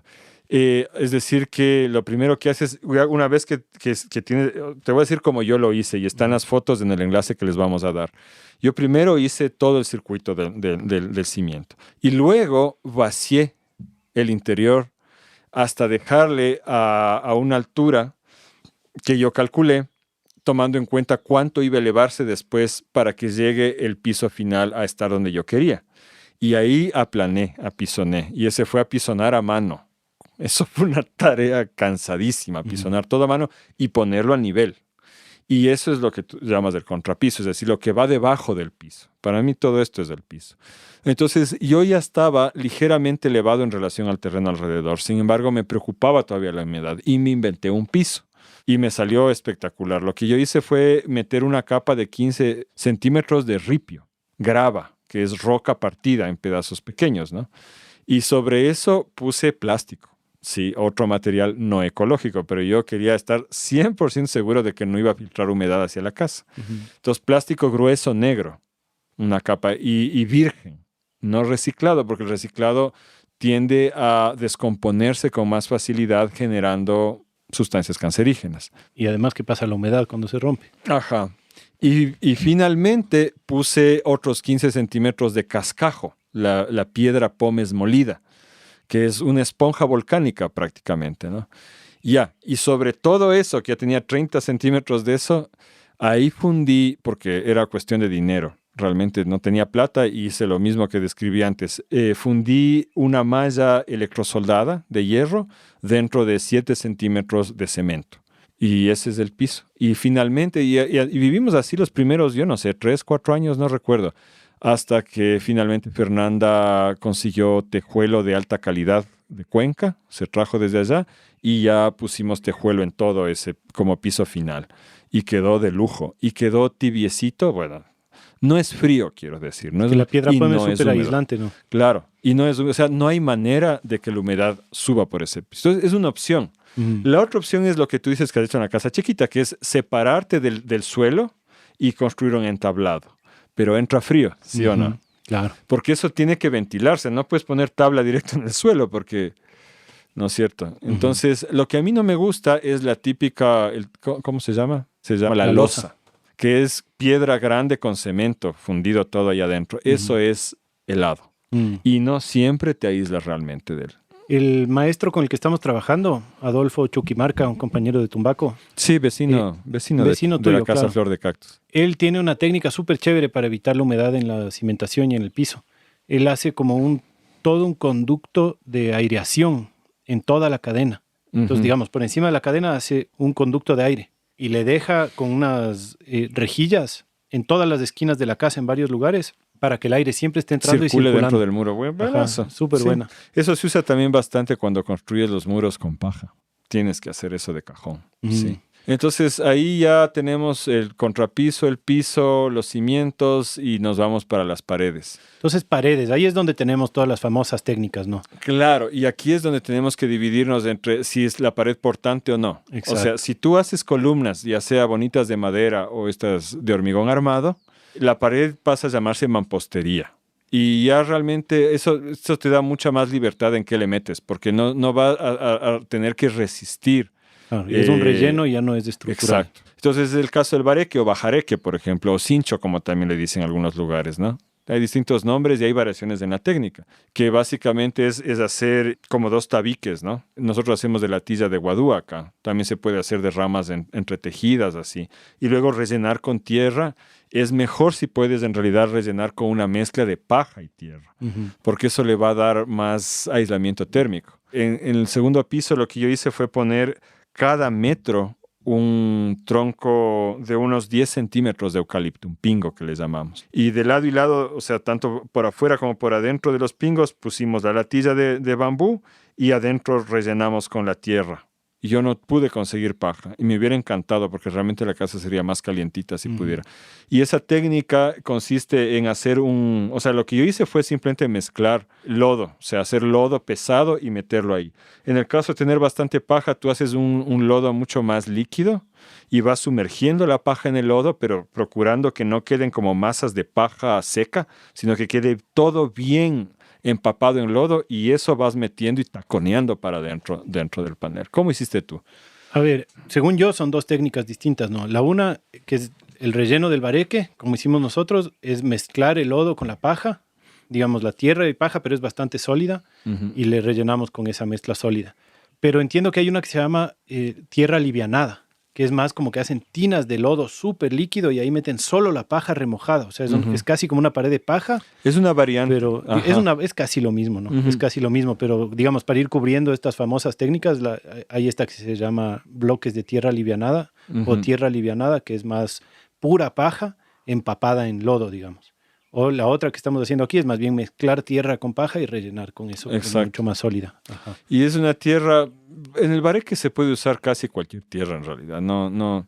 Hay Pero gente sí, que usa plásticos, ¿no? sí, o lana, o... Yo usé la tierra que tenía. Y la otra cosa que puedes usar en mampostería, bueno, obviamente ladrillo, adobe puedes usar en mampostería también, ¿no es cierto? Ese puede ser adobe de una sola fila, o sea, un ladrillito de ancho, y paja finalmente. O sea, cuando construyes con paja, de ley tiene que ser estructura, porque la paja no soporta el peso del techo. Entonces, de ley tienes que hacer una estructura y la paja solo es mampostería. No, pero sí hay gente que construye con pacas estructurales, con Me paredes parece portantes de difícil, pacas. habría que ver los techos, porque realmente el peso del techo es enorme. No, sí, es una técnica que se usa bastante, pero las exigencias para hacer la paja, las pacas son mucho más estrictas. Tienen que ser mucho más compactas, tiene que Yo estar igual no lo haría. súper Sobre todo en seco. un país sísmico no me lanzaría. Y también tienes que tener ventanas pequeñas, así como que no tienes la libertad de hacer todo el diseño como quieras, sino que tienen que ser paredes súper compactas y súper aisladas de la humedad. Ujú. Con el adobe yo quería hacer una distinción también, porque tuve la experiencia de hacer la primera casita que hicimos con ladrillo crudo, que no es lo mismo que el adobe. Porque aquí estamos al lado de una comunidad que son fabricantes de ladrillo. Ujú. Y entonces lo que hicimos fue comprarles el ladrillo antes de que lo quemen, ¿no? Ya. Pero la ¿Cómo mezcla que hacen... ¿Ustedes pensaban que era adobe eso? O sea, pensamos que era un tipo de adobe, digamos, Ya. ¿no? Sabíamos que la mezcla del adobe era diferente, pero dijimos, ve, ahí está, pues no, ahí está un ladrillo de tierra cruda que es un adobe. Ujú. Y nos demoramos en darnos cuenta que sí es bien diferente. ¿En qué le ves diferente? Bueno, la una es que, claro, ¿no? El tamaño, ¿no? El tamaño del ladrillo es bastante más delgado y al no tener los otros elementos que tiene el adobe, que son la paja y el estiércol, entonces no tiene todas las propiedades que tiene un adobe. Entonces, para la nueva casa ahí sí hicimos adobes, ¿no? Con la tierra de aquí. Y ahí sí hicimos la mezcla con ceniza, que le hace más alcalina y que le hace y un poquito más aislante. Y también usamos el estiércol y también usamos la paja. Y además hicimos una adobera para que sea más grande, ¿no? Ujú. Para que sea más ancho. Entonces, las de la casita que hicimos antes tienen 12 centímetros de ancho y no se siente súper sólido y tampoco aísla súper bien.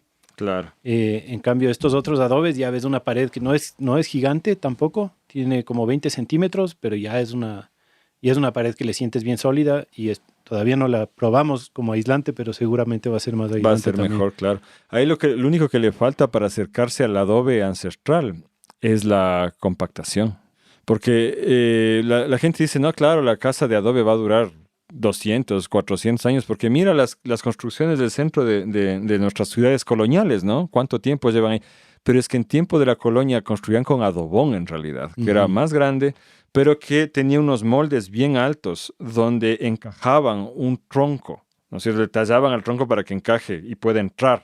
Y lo levantaban entre dos personas a este tronco y lo dejaban caer con fuerza dentro del molde. Y eso expulsaba todo el agua de una y le hacía mucho más compacto y más resistente. Entonces en Colombia muy ingeniosamente han desarrollado una prensa, pues, una cosa que es con palanca para que una sola persona pueda, aplastando la palanca, hacer esta labor similar a la que se hacía antes. Pero bueno, igual, sin hacer esta compactación, el adobe aguanta su tiempo. Y pasamos a las paredes portantes. Una pared que va a soportar peso del techo tiene que ser necesariamente ancha. Unos 30 centímetros es lo que se maneja normalmente. Y los materiales ahí son, por ejemplo, el adobe hilado o tejido que se llama. ¿Qué significa eso? Que la pared tiene un adobe y medio de ancho, porque el adobe suele ser el doble de ancho que de largo, ¿no es cierto? Uh-huh. Poco difícil de explicar. Vamos a poner una fotito ahí. Ponemos en las notas una del fotito, episodio. graficamos de alguna manera. Entonces, eso es más antisísmico, ¿sí? El adobe presenta la dificultad de que tienes que primero hacer los adobes. Entonces, cuando quieres partir de cero, te toca hacerlo en un momento en el cual puedas hacer los adobes y que se sequen bien, unos meses antes de empezar a construir. Pero tiene la ventaja de que construyes rápido después. Uh-huh. Y nunca hay que poner cemento entre las hiladas. Eso es uno de los peores errores que puedes cometer. El adobe tiene que ser hilada tras hilada, la argamasa tiene que ser lodo. Nosotros tenemos acá un lodo bastante denso que es el chocoto, ¿no? Chocoto con paja, porque si tienes diferencias tan grandes como la que hay entre el cemento y la tierra, eso te crea dificultades estructurales graves después. Otra desventaja del adobe es que si la casa es bien construida va a ser bastante antisísmica, pero el adobe en sí es menos antisísmico que las otras opciones que vamos a mencionar. Porque la siguiente, que también se usaba mucho acá y en tiempos prehispánicos más que el adobe, es el tapial.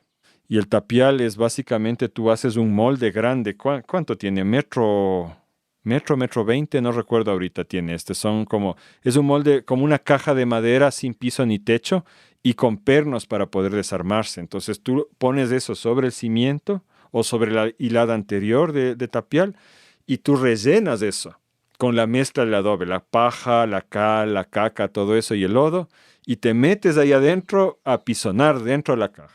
Cuando ya está eso listo, le dejas secar un poco, sacas los pernos, desarmas la caja y rellenas el espacio que quedó entre bloque y bloque. Entonces los bloques son grandes, pueden ser bloques de metro 20. 1,70 m creo que es el tapialero local de aquí. Ah, no, perdón.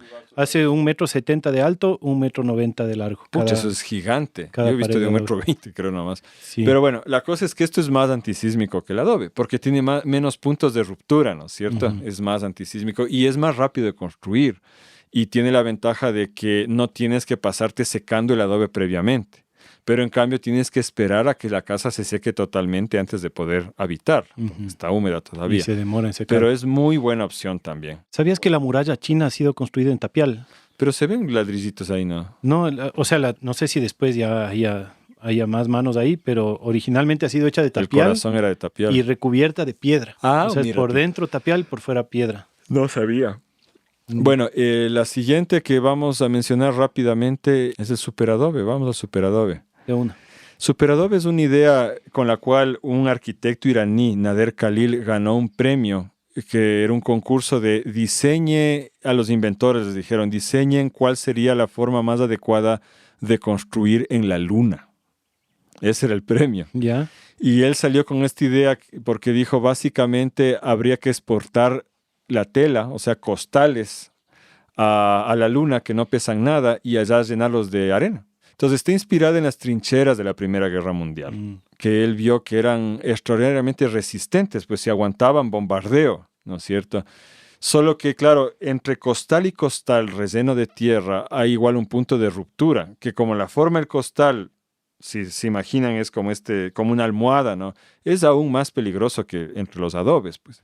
Entonces lo que a él se le ocurrió es hacer mangas, es decir, que en vez de cortar los costales, hacer un tubo con la tela del costal muy largo y ese irle rellenando de tierra. Entonces, si siguen el enlace que les ponemos aquí a Bioconstrucción Casa Flor de Cactus, ahí van a ver las fotos de cómo fuimos armando. Y yo en realidad lo que hice fue, lo más barato que encontré fue una tela plástica que se usa en la avicultura, en la crianza de gallinas, y que venía de 3 metros de ancho por 100 metros de largo, algo así, 90 metros de largo, algo así. Y luego pagué una costurera local para que saque de ahí 2 mangas. O sea, cortamos a 1,50 y luego doblamos ese 1,50 para provocar una manga, un tubo larguísimo, ¿no? En total a mí me entraron $900 entre material y costurera. Y con $900 eso fue el costo total de los muros del primer piso, ¿no? Que hice de superadobe. Pero mucho trabajo. Y muy cansado. Yo participé un par de jornadas en una construcción de superadobe en la comuna de Rianón, acá en Malchinguí. Y juré que no iba a ser nunca una casa de superadobe. O sea, me parece la cosa... O sea, tienes que armarte de paciencia realmente, porque es lento y es mucho peso, es mucho trabajo. Y tienes, claro, vas subiendo una hilada a la vez en todo el circuito de la casa. Entonces, al principio te parece que no avanzas así. Sí. Pero a la final es bonito cómo queda. Súper flexible también. Es flexible, te ayuda mucho en construcciones circulares. Es barato, es rápido porque no tiene que secarse. O sea, a diferencia del tapial que tiene que secarse después o el adobe que tiene que secarse antes, el superadobe es relativamente más rápido. Pero en nuestro clima húmedo no podemos construir domos, que es lo ideal, porque al superadobe la magia que tiene es que le puedes ir cerrando el espiral para provocar un domo que se sostiene por sí mismo y es bellísimo, pero solo funciona realmente en climas secos. Acá hemos tenido muchos problemas. Tenemos una amiga que, de hecho, primero le pasó la humedad de la lluvia hacia adentro, entonces encementó y puso ¿cómo se llama? El aislante, ¿no? de resina por afuera.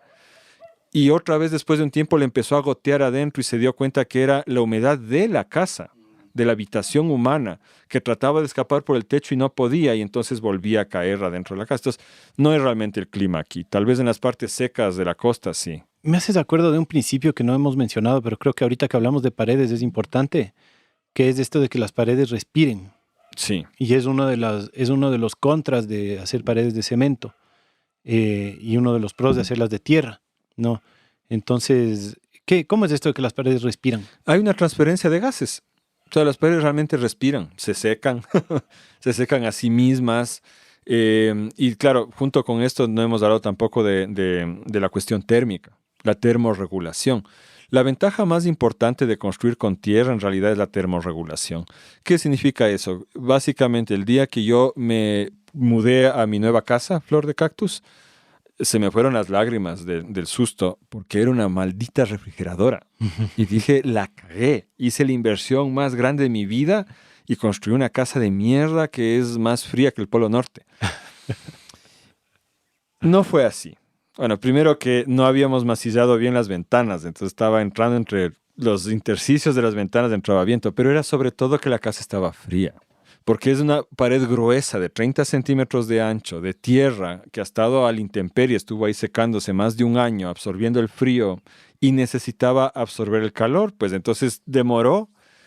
La verdad es que en nuestro caso demoró como 4 o 5 meses, que fue de sufrimiento frío ahí adentro, hasta que la pared ya absorbió el calor de la casa y desde ahí es termorreguladora. O sea, cuando afuera hace un sol del carajo, que ahora con el cambio climático tenemos extremos de calor en el Valle de Tumbaco, donde se construyó Casa Flor de Cactus, adentro de la casa es fresquita.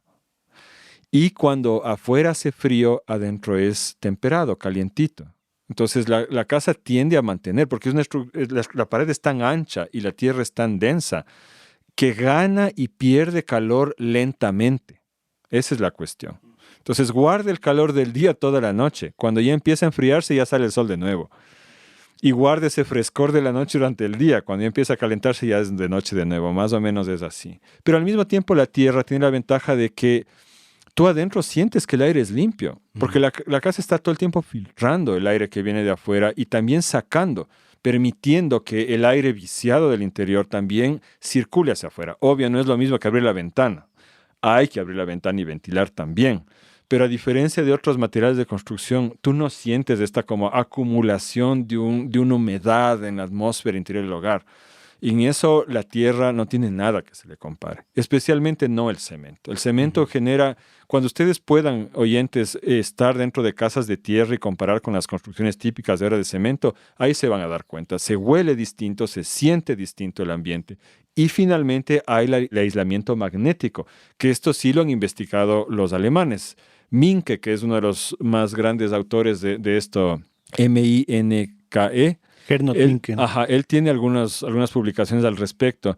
Y lo que sucede ahí es que tanto nosotros como nuestros aparatos tendemos a, especialmente cuando nos estresamos las personas, tendemos a generar un montón de biomagnetismo de polaridad positiva, iones positivos de energía, que en las construcciones de cemento se ponen a rebotar como ping-pong dentro de la habitación.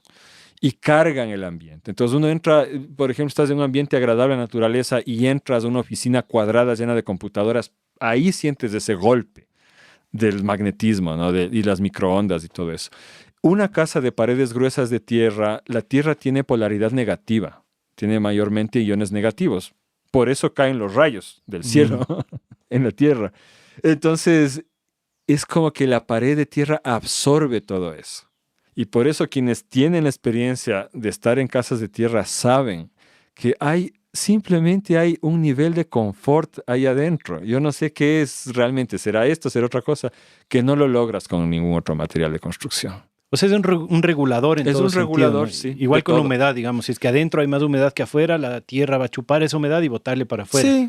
Una pared ancha se mantiene bastante estable. Tendría que haber excesos de humedad. Una regla así que es básica es que la BKB decía botas y paraguas. Es decir, que una casa de tierra tiene que tener una cimentación alta para que la lluvia no le rebote y techos con aleros anchos para que la lluvia no le pegue. Porque no quieres tu pared húmeda de tierra, pues solo es tierra. Es tierra compactada, no es nada más. Y eso es lo que a la gente le da miedo, que se reviente, lo que sea. Pero yo les hago la reflexión realmente. O sea, yo he hecho la prueba de tratar de atravesar una pared de tierra comparada a una pared de bloque. Una pared de bloque solo necesitas una varillita y un martillo.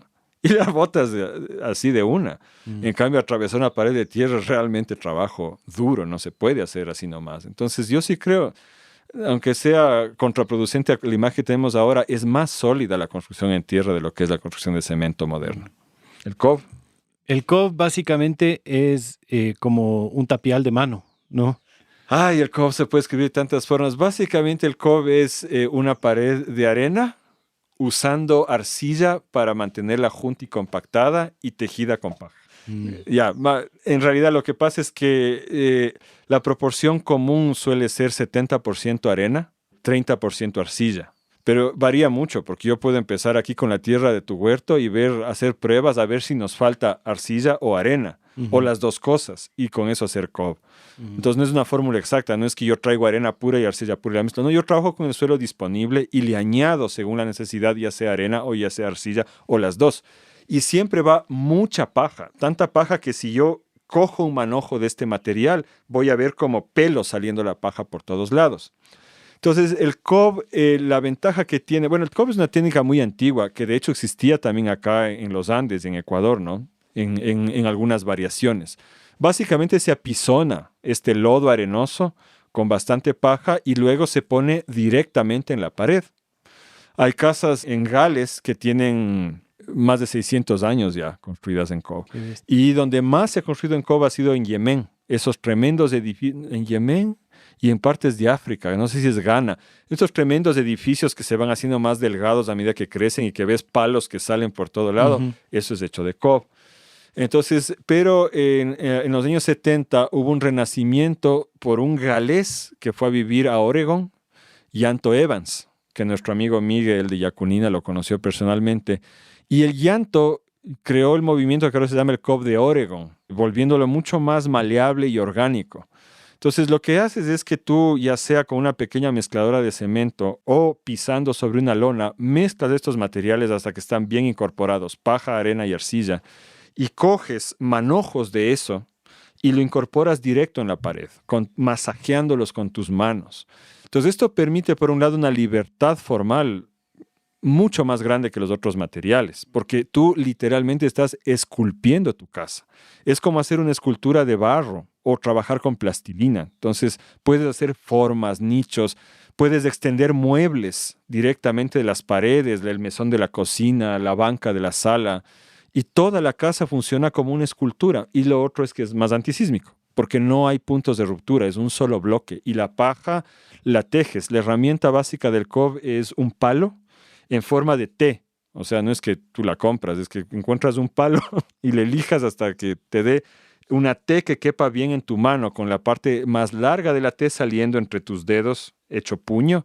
Entonces, lo que haces con eso cuando incorporas nuevo COV es aplastar ese palo para que la paja de la nueva porción que estás poniendo se teja con la porción anterior que estaba abajo. Entonces, queda toda la casa tejida con la paja. Y el COV acaba siendo más duro que el adobe o el tapial. O sea, yo me he enfrentado con COVs ya secos que necesitabas un cincel grande para hacer un hueco ahí. Era muy duro. Y tú puedes enlucirle poniendo un poquito de aceite en agua y una piedrita de bruñir, que son piedras de río muy planas. Con eso ya haces el enlucido directo sin añadir nada más, o puedes añadir un enlucido. Entonces, el COV, la desventaja que puede tener es que no puedes construir más de unos 20 centímetros al día, pero en todo el circuito de la casa. Y que la mezclada es bien dura.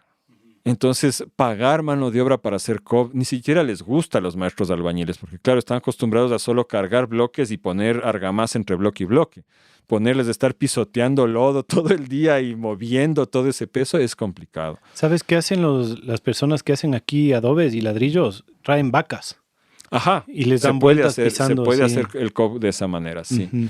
Pero en general, ahora, yo sí tengo el sueño de construir una cabañita de COV algún rato, porque es el material más bello. Cuando te decía este libro, esta portada del libro Los Señor de los Anillos de hace muchos años, eso era. Claro. Era COV. Era COV, básicamente. Por eso me metí a aprender eso y ya. Claro que en lugares donde no hay arcilla es más complicado, etcétera. Pero bueno, si tienes el tiempo y la libertad para hacerlo, para mí es el material más bonito. Bueno, ya nos quedamos ya mismo cortos de tiempo. Entonces, entre pisos, la madera es lo más bonito, pero para quien no tiene plata para la madera, hay esta opción que yo te decía que es el ferrocemento, que es mezcla de hierro con cemento para hacer un entrepiso ligero. Y finalmente el techo.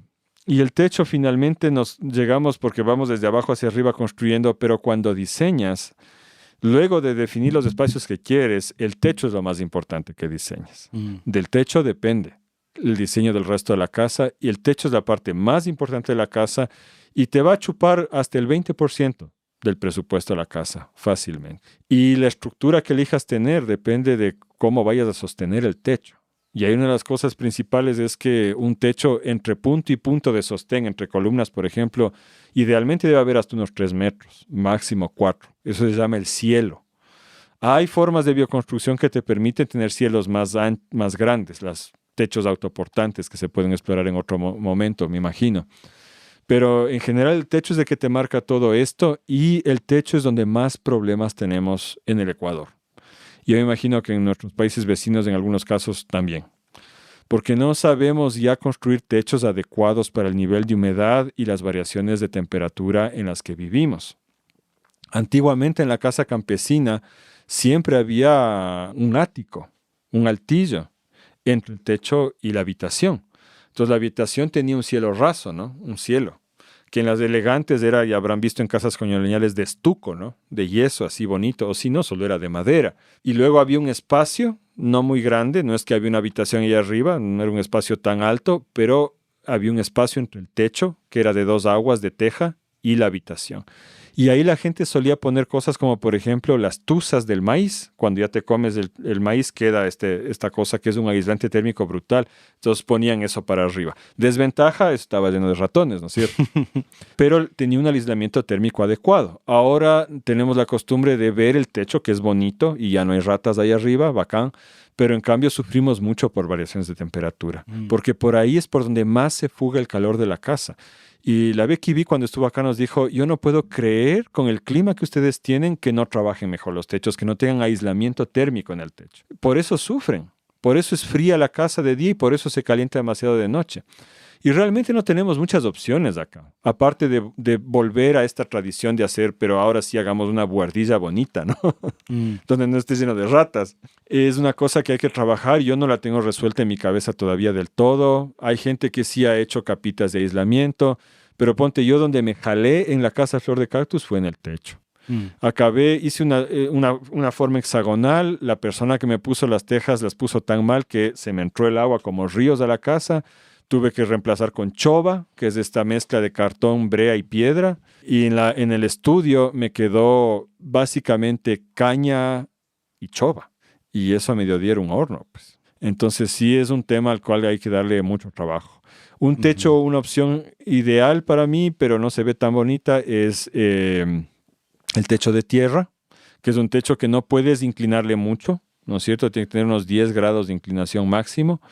Y es literalmente tierra. Pones un buen aislante, un tipo de choba, por ejemplo, y pones la tierra ahí. Y eso te aísla muy bonito. O sea, te da un buen aislamiento térmico, pero tienes que sostener la estructura porque es pesado ese techo. Y la otra opción es la teja. Poniendo una buena cobertura de teja también es un buen techo. Y finalmente la paja. Pero la paja yo no conozco gente que sepa techar en paja en el Ecuador. Porque la paja se compone de 2 capas. Y yo veo todas las casas que he visto de paja construidas en el país, en mi vida al menos, solo tienen la capa final. Entonces la capa primera antes se hacía tensando manojos de tamo, o sea, de tallo, de trigo, de cebada o de sigse. Y eso se amarraba súper compacto para formar una capa gruesa en todo el techo.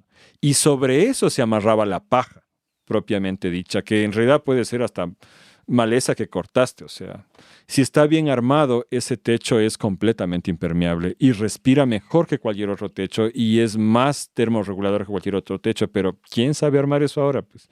Y lo otro es que sí requiere un cierto cuidado para que no se llene de bichos, de ratones, etc.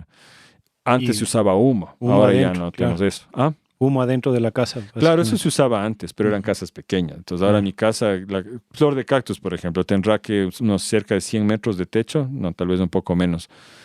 ¿cómo pues voy a ahumar todo eso? Claro. Pero bueno, seguiremos explorando esas opciones. Lo que se hace normalmente aquí ahora, que es lo que hicimos nosotros, es poner techo de teja encima de una capa de choba y abajo un tumbado tipo duela o madera o caña o algo así. Carrizo. O carrizo, ajá. Uh-huh. Mi amigo Juan Alfonso Peña, que es un genio de arquitecto cuencano, él tiene una técnica que dice que es propia de Cuenca, no sé si se la inventó él o es tradicional, que ponen una capa de tierra debajo de la teja. O sea, la teja la ensartan en la tierra y ahí hace una buena capa de aislante. Pero claro, se hace bien pesado y se hace más peligroso de que se moje, pero si lo hacen bien parece que aísla súper bonito. No, pues perdona que te interrumpa, así se hacía antes. De hecho, va la tierra debajo, no solo en Cuenca, aquí era también así. Y me acuerdo la casa que yo arrendé hasta el 2012, donde Ernesto Pfaffling en El Moro, cuando hicieron el cambio, la revisión de las tejas en la casita esta, ahí yo vi eso, pues era con tierra. Así se hacía, se pone tierra. Y eso facilita el aislamiento mucho, es verdad. Eso es verdad. Pero repito, o sea, esos techos son pesados. Entonces uno tiene que manejar la estructura de forma adecuada. Entonces todo esto es, a la final, mi conclusión, compas, oyentes, es que realmente la bioconstrucción está al alcance de todos nosotros, pero no es de ir y empezar a construir así nomás porque requiere conocimiento. Yo no hubiera podido construir mi casa si no me hubiera ayudado mi compadre Rogelio Simbaña, porque, bueno, él aprendió Superadobe, yo sabía COB. Por cuestiones de tiempo y dinero yo no pude construir casa Flor de Cactus en COB, tuve que hacer en Superadobe y eso lo sabía él. Pero más allá de eso hay un montón de cosas que él sabe por su tradición campesina, porque su padre y su abuelo trabajaron como albañiles toda la vida también, pues, ¿no es cierto? Entonces él pudo unir esos conocimientos de albañilería convencional de ahora con lo que aprendió de Superadobe en Brasil y con lo que aprendió conmigo de diseño y bioconstrucción. Entonces sí se necesita tener gente que sepa realmente construir. Sí. No se puede uno simplemente poner a experimentar con cualquier cosa. Y lo más grave es que todo esto que estamos conversando aquí, yo he tenido a lo largo de la vida varias amistades, buenas amistades, cercanas amistades, arquitectos y arquitectas. Y he podido conversar mucho, ¿no es cierto? Y escuchar también sus propias quejas de todo lo que no les enseñan. O sea, así como al médico no le enseñan adecuadamente nutrición, ni al agrónomo ecología, al arquitecto no le enseñan bioclimática. Le enseñan todavía esta tradición modernista del rechazo hacia la arquitectura vernácula. La arquitectura vernácula es como mucho una materia opcional, ¿no es cierto? Ha habido ya avances y reformas dentro de la Escuela de Arquitectura también, pero yo sí creo que vale la pena hacer un llamado y decir que, bueno, tenemos que integrar, porque lo que seguimos construyendo a diestra y siniestra por todo lado no solo es agresivo por el ambiente y qué pena con los ositos panda que ni siquiera hay en Ecuador. No es solamente la cuestión ecológica, no piensen que somos así por fanáticos ecologistas que nos quejamos, no, es también por bienestar humano. No son espacios adecuados para vivir. Estas cajas de fósforos, por más bonitas que se vean, no son espacios adecuados para que un ser humano viva con tranquilidad. Y sobre todo a nivel de la gente que tiene menos recursos y que no va a poder simplemente cambiarse casa el día de mañana y hacen la inversión de su vida en una casita de bloque de cemento para luego tener artritis reumática a los 50 años por la humedad que hay ahí presente, no está bien. Hay un gran trabajo que tenemos que hacer aprendiendo nuevamente estas técnicas que ahora llamamos bioconstrucción y que es una actualización simplemente de lo ancestral. Uh-huh. No sé si tienes algo más que añadir, Felipe. Me parece súper importante esto que dices de que sí hay que saber, porque también, digamos, creo que lo más valioso para la construcción es esta experticia y esta tradición, ¿no? De gente que sabe cómo construir desde hace miles de años y gente que ha hecho muchas casas y entonces esas personas pueden hacer casas bien hechas, ¿no? Porque hay también toda una idea en muchos círculos alternativos, permaculturales, que es como que no, la casa lo construimos entre los amigos y va a salir gratis, ¿cacha? Y, nada que ver. Y no es así. O sea, si es que uno de tus amigos sabe de construcción, ha construido casas o pertenece a una tradición en donde sepan construir casas, porque hay las dos cosas, ¿no? La una que dices todo campesino tradicional tiene una idea de cómo construir su casa y por otro lado, las personas que han aprendido con la experiencia, más que nada con la experiencia, Eso es algo que yo he visto mucho aquí también con arquitectos y constructores, que no necesariamente es el mismo universo. Por ejemplo, tengo mi vecino que es constructor, el Etienne, que ha construido más de 20 casas en su vida. Él nunca estudió arquitectura. Comenzó intentando, fallando. Él también es campesino, también sabe de tradición. Y tengo también otras 2 vecinos que son arquitectos. Los vecinos arquitectos van a preguntarle a él cómo deben hacer las cosas. ¿Cacha? Claro, Felipe, eso es de cajón, es así. Y curiosamente, cuando los vecinos arquitectos conversan con el maestro mayor, cambia totalmente su actitud. Ahí, en cambio, toman más bien una postura de jefes, como de, no, verá, maestro, usted me hace esto así, me hace esto así, me hace esto así, y se va. Uy, Felipe, ahí ¿Cacha? estás tocando el tema más álgido, en realidad, No esa quería parte cerrar social. sin ¿Me toparlo. permites ahí dar una opinión? Claro, el tema del cual en realidad los mismos estudiantes de arquitectura deberían quejarse, deberían ser los primeros en quejarse. Es que después de 5 o 7 años de carrera universitaria, un arquitecto que sale a la universidad no puede construir una casa. No puede construir una casa, y ellos lo saben perfectamente. ¿Me entiendes? Y dependen totalmente de los maestros mayores, porque los maestros mayores son los que saben construir casas y tienen una forma de aprender que no está regularizada ni nada.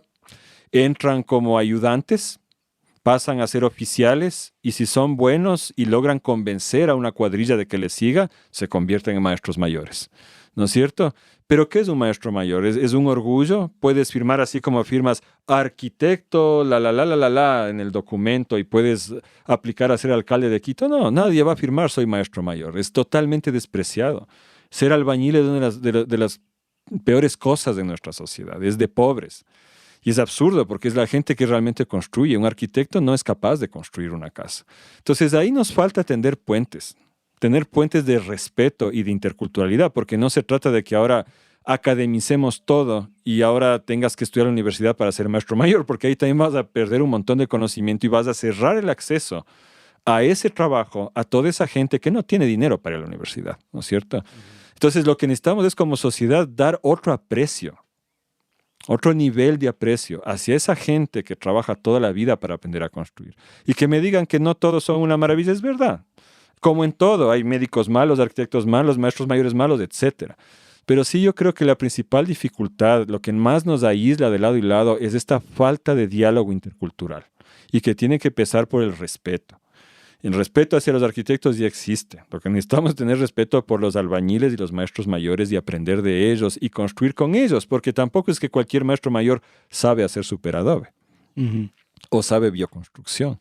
Hay un gran vacío ahí, que yo te cuento que algunas personas en la red de Guardianes de Semillas tenemos ya desde hace algún tiempo la inquietud de buscar la forma de ayudar a llenar ese vacío y tender esos puentes de diálogo para realmente generar una escuela de bioconstrucción en el Ecuador. Ojalá se dé, y ojalá se dé pronto. Si no, ya nos hacemos viejitos y ya no va a pasar. Entonces, solo como mensaje final a la gente, decirle que sí, está bien lanzarse a bioconstruir. Hay que aprender, hay que intentarlo, hay que fallar, hay que tener la experiencia y hay que saber buscar la gente que tiene la experticia, porque tampoco es cuestión de comenzar a juntar tierra y ya. Pero bueno, intentando se aprende. Sí, y que puedes hacer tu casa, pero no te va a salir gratis. Y vas a tener que aprender mucho y gastar mucho tiempo y esfuerzo, pero va a ser tu casa, no la que te armaron, sino la que tú hiciste. Y sí puedes salir más barato. Sí puedes, ¿verdad? Si tú le pones más tiempo, te va a salir más barato. Pero dependerá del tiempo que puedas ponerle. Esa es la realidad. Chévere, Javi. Muchas gracias. Por nuestras madrigueras, un abrazo. Un abrazo a todos. Chao, chao.